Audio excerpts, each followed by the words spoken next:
Property విషయంలో confusion గా ఉన్నారా? గేటెడ్ కమ్యూనిటీలో ఫ్లాట్ తీసుకోవాలా లేదా విల్లా తీసుకోవాలా?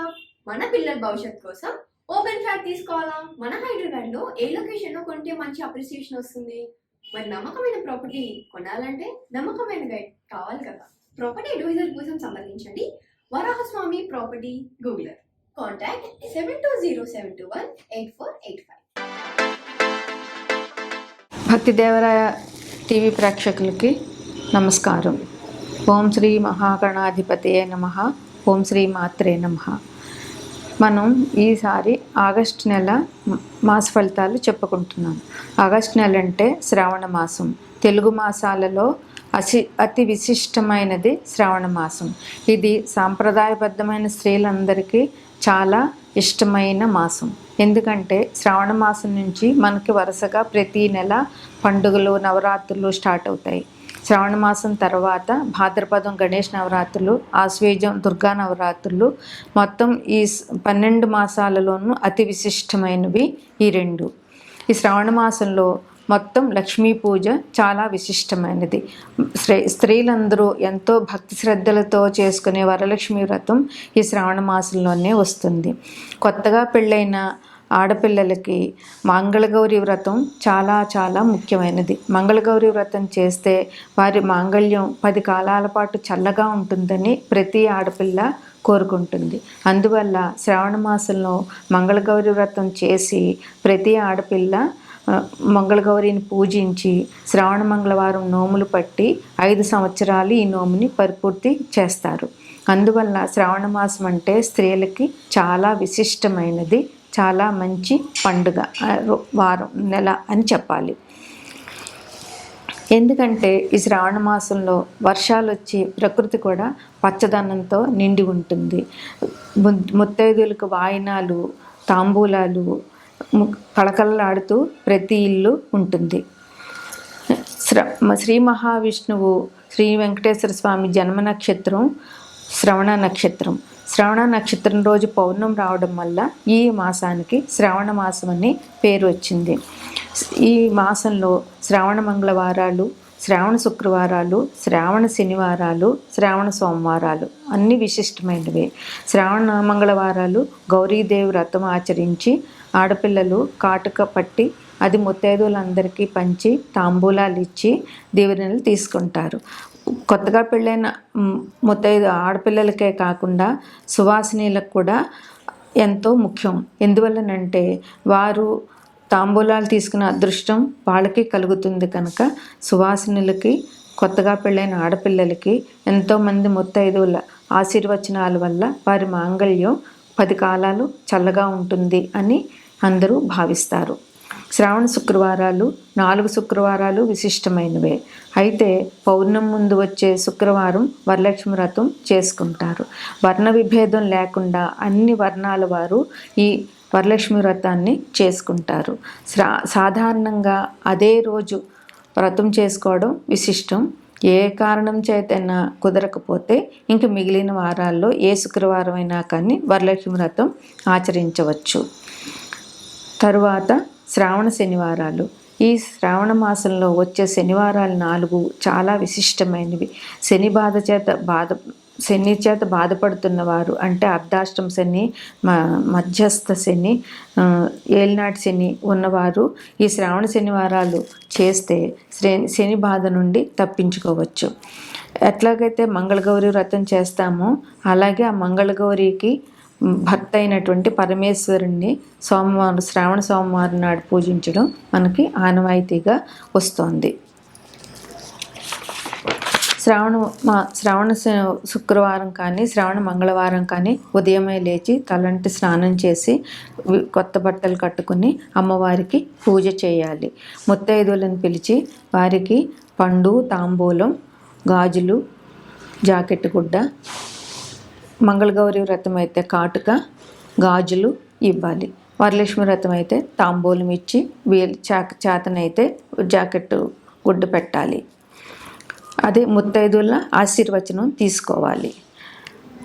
ఆచారం ప్రకారం కొంతమందికి 5 సంవత్సరాలు పెరగకుండా ప్రతి సంవత్సరం 5 ముత్తైదువులే ఉంటారు. కొంతమంది ఆచారం ప్రకారం సంవత్సరానికి 5 ముత్తైదువులు చొప్పున మొదటి సంవత్సరం 5, రెండో సంవత్సరం 10 మంది, మూడో సంవత్సరం 15 మంది, నాలుగో సంవత్సరం 20 మంది, ఐదో సంవత్సరం 25 మంది ముత్తైదువులు పెరుగుతారు. వారి ఆచారం ప్రకారం శ్రావణ మంగళ గౌరి వ్రతం చేసుకోవాలి. శనివారం నాడు వెంకటేశ్వర స్వామి వ్రతం చేయాలి అని అంటే శనివారం ఉదయమే స్నానం చేసి వెంకటేశ్వర స్వామిని పూజ చేయాలి. అలాగే 7 శనివారాల వ్రతం కూడా ఈ శ్రావణ మాసంలో మొదలుపెట్టడం చాలా మంచి పని. జాతకంలో ఏలినాటి శని దోషాలు ఉన్నవారు, అర్ధాష్టమ శని ఉన్నవారు, అలాగే మధ్యస్థ శని ఉన్నవారు ఈ వెంకటేశ్వర స్వామి ఆరాధన చేయడం వల్ల శ్రావణ శనివారాలు వారు ఆ ఇబ్బందుల నుంచి శనిదేవుని బాధల నుండి తప్పించుకోగలుగుతారు. 11వ రాశి కుంభరాశి. ఈ రాశ్యాధిపతి శని. ఈ రాశిలో ధనిష్ట 3-4 పాదాలు, శతభిషం 4 పాదాలు, పూర్వభాద్ర 1, 2, 3 పాదాలు ఉంటాయి. ఈ రాశ్యాధిపతి శని కుంభరాశిలోనే స్థితి పొంది ఉన్నారు, అయితే వక్రించి ఉన్నారు. అందువల్ల శని వక్రం వల్ల కొద్దిగా చెడు జరుగుతుంది ఎవరికైనా, అది కొంచెం గమనించాలి. ఈ రాశిలో వారికి స్థానచలనం బాగా చూపిస్తోంది. అందువల్ల ఈ రాశిలో ఉన్నవారు అది ఉద్యోగస్తులైనా సరే లేదా మామూలు వ్యక్తులైనా సరే ఉన్న ప్లేస్ నుంచి వేరే చోటికి వెళ్ళే అవకాశాలు చాలా కనబడుతున్నాయి. ఉద్యోగస్తులకైతే స్థానచలనం చాలా ఎక్కువగా కనిపిస్తుంది. అందువల్ల ఉద్యోగస్తులు డిప్యుటేషన్ మీద కానీ లేదా ప్రమోషన్తో బదిలీలు కానీ లేదా నార్మల్గా బదిలీలు కానీ ఈ మాసంలో జరిగే అవకాశాలు బాగా కనిపిస్తున్నాయి. ముఖ్యంగా వీరికి ఈ రాశి వారికి వాహన ప్రమాదాలు వచ్చే అవకాశం ఉంది. అందువల్ల ప్రయాణాలు చేసేటప్పుడు వాహనాలు అది ఓన్ వెహికల్స్ అయితే జాగ్రత్తగా, కారు, బండి ఇట్లాంటి వాటిని జాగ్రత్తగా నడుపుకుని వెళ్ళవలసిన అవసరం చాలా ఉంది. అదే బస్సులు అవి అయితే జాగ్రత్తగా ఉండాలి. ఓన్ వెహికల్స్ అయితే ఇంకా జాగ్రత్తగా ప్రయాణం చేయవలసిన అవసరం ఉంది. ఒంటరి ప్రయాణాలు అంత మంచిది కాదు. తగిన తోడు తీసుకుని వెహికల్ మీద అయినా సరే ప్రయాణం చేస్తే వీరికి కొంచెమైనా ప్రమాదాలు తప్పే అవకాశం చాలా ఉంటుంది. ఇంకొకటి, వీరికి వ్యయం బాగా కనిపిస్తుంది. ఎందువలనంటే ధనం అనవసరమైన ఖర్చుల మీద, అనవసరమైన వస్తువులు కొన్ని డంప్ చేసుకోవడం లాంటి పనులు చేయకుండా ఉంటే వ్యయం తక్కువగా ఉంటుంది. రుణాలు వీరు తీసుకొని వాహనాలు కొనడం కానీ, బంగారం తదితర వస్తువులు కొనడం కానీ చేయడం మంచిది కాదు ఈ మాసంలో. అందువల్ల వాహన నిమిత్తం, బంగారం కొనే నిమిత్తం, ఏదైనా ఏ లోహమైనా సరే కొనే నిమిత్తం రుణం తీసుకోవడం అన్నది వీరికి ఈ మాసంలో మంచిది కాదు. ధన ప్రవాహం మామూలుగా ఉంటుంది. అంటే వీరికి ఖర్చుకి సరిపడా ధనం వస్తూ ఉంటుంది. అయితే అది అనవసరపు ఖర్చులు కాకుండా అవసరమైన ఖర్చులన్నీ ఆలోచించాలి. శుభకార్యాలు వీరింట్లో జరిగే అవకాశాలు బాగా ఉన్నాయి. అందువల్ల శుభకార్యాలు చేసేటప్పుడు తగు జాగ్రత్తలు తీసుకుని అనవసరపు ఖర్చులు పెట్టుకోకుండా కార్యక్రమాలు నడిపించడం వీరికి ఎంతైనా అవసరం. బంధుమిత్రులతో సమాగం, వారితో సుఖ సంతోషాలతో ఆనందంగా గడపడం జరుగుతుంది. అందువల్ల బంధుమిత్రులతో ఆనందంగా ఉండి మానసికంగా ఆనందాన్ని పొందడం జరుగుతుంది. వ్యాపారస్తులకి అంతంత మాత్రంగానే ఉంటుంది. చాలా పాడైపోతుందని చెప్పలేము, అలాగని చాలా గొప్పగా ఉంటుందని చెప్పలేము. నార్మల్గా సామాన్యంగా ఉంటుంది. ఈ లాభ నష్టాలు సమానంగా ఉంటాయి వీరికి ఈ మాసంలో. వీరికి మొదటి 2 వారాలు కంటే కూడా చివరి 2 వారాలు అంటే 3-4 వారాలు అనుకూలంగా ఉంటుంది ఈ రాశి వారికి. అందువల్ల మంచి పనులు చివరి 2 వారాల్లో ప్లాన్ చేసుకుంటే మంచిగా నష్టం లేకుండా అభివృద్ధిగా ఉంటుంది. తల్లి తరపు వాళ్ళకి అనారోగ్యం వచ్చే సూచన ఉంది కనుక తల్లి తరపు బంధువుల ఆరోగ్యం విషయంలో తగు జాగ్రత్త తీసుకోవాల్సిన అవసరం వీరికి చాలా ఉంది. ఏలినాటి శని నడుస్తోంది కనుక కష్టం అనేది తప్పదు. అందువల్ల దానికి కొంచెం ప్రిపేర్ అయ్యి ఉండి కష్టపడడం అనేది తప్పకుండా వీళ్ళు చేయాలి. భార్యాభర్తల మధ్య అన్యోన్యత లోపించే అవకాశాలు ఉన్నాయి కనుక భార్యాభర్తలు ఇద్దరూ ఒకరితో ఒకరు సహకరించుకుంటూ మంచిగా ఉండాలి. ఒకరి మాట ఒకరు గౌరవించుకుంటే కలహాలు అనేవి రాకుండా ఉంటాయి.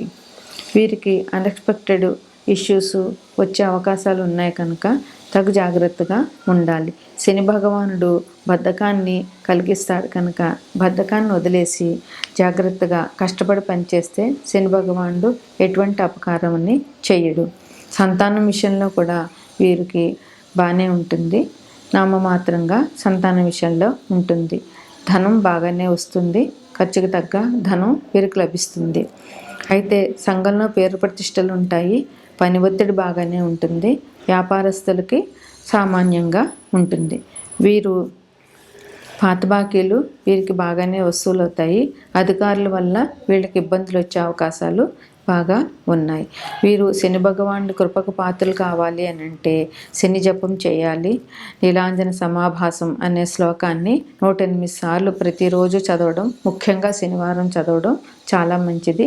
నవగ్రహ ప్రదక్షిణాలు, హనుమాన్ దర్శనం, హనుమాన్ టెంపుల్లో ప్రదక్షిణాలు, శనివారం శ్రావణ శనివారం వెంకటేశ్వర స్వామి పూజ, శ్రావణ శుక్రవారాల మహాలక్ష్మి పూజ, శ్రావణ మంగళవారాల లలితా పూజ, అలాగే శ్రావణ సోమవారాలు, శ్రావణ శనివారాలు శివాభిషేకం ఈ రాశి వారికి చాలా అభివృద్ధిని తీసుకొస్తాయి. శ్రావణ మాసంలో చాలా పండుగలు వస్తాయి. శ్రావణ మాసం నుంచి పండుగలు మొదలు అవుతాయని మనం భావించవచ్చు. శ్రావణ మాసంలో పండుగలు విశిష్టత. మొట్టమొదటిగా వచ్చే పండుగ వరలక్ష్మి వ్రతం. ఇది స్త్రీలందరికీ చాలా చాలా ఇష్టమైన వ్రతం. ఆ రోజు శక్తి కొలది బంగారం కొనుక్కొని, కొత్త చీరలు కొనుక్కొని అమ్మవారికి పెట్టి పూజ చేస్తారు. అలాగే సాయంత్రం ముత్తైదువులందరినీ పిలిచి వాళ్ళ శక్తి కొలది వాళ్ళు వాయినాలు ఇస్తారు. తరువాత 9/8/2024 నాగపంచమి. ఇక్కడ తెలంగాణలో వాళ్ళు ఈ నాగపంచమి రోజునే పుట్టలో పాలు పోసి నాగేంద్రుణ్ణి పూజిస్తారు.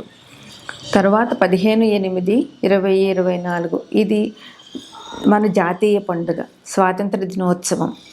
ఇది మన ఇండియన్స్ అందరికీ కూడా ఇది పండుగనే చెప్పాలి. 16/8 వరలక్ష్మి వ్రతం. 19/8 రాఖీ పౌర్ణిమ. దీన్నే జంధ్యాల పౌర్ణమి కూడా అంటారు. అన్నదమ్ములు ఉన్న ఆడపిల్లలు అన్నదమ్ములకి రాఖీలు కట్టి వాళ్ళకి స్వీట్ పెట్టి వాళ్ళ ఆశీర్వచనం తీసుకుంటారు. జంధ్యాల పౌర్ణమి అంటే బ్రాహ్మలు, రాజులు, వైశ్యులు వీరు వాళ్ళ జంధ్యాన్ని మార్చుకుంటారు. ఇది మగవారికి చాలా ముఖ్యమైన పండుగని చెప్పాలి. 22/8 సంకటహర చతుర్థి. జీవితంలో కష్టాలు ఉన్నవారు సంకటహర చతుర్థి రోజునే ఉదయం నుంచి ఉపవాసం ఉండి సాయంత్రం 6 గంటలకి గణపతిని పూజ చేసి చంద్రుణ్ణి చూసి భోజనం చేయడం వల్ల వారికి ఉన్న కష్టాలన్నీ తీరిపోతాయి. సంకటహర చతుర్థి చాలా విశిష్టమైన వ్రతం. 26/8/2024 శ్రీకృష్ణ జన్మాష్టమి. శ్రీకృష్ణ జన్మాష్టమికి అందరూ కృష్ణుడి పాదాలు వేసి కృష్ణుడిని పూజించుతారు. ఇవి ఈ శ్రావణ మాసంలో వచ్చే పండుగలు, వాటి విశిష్టత.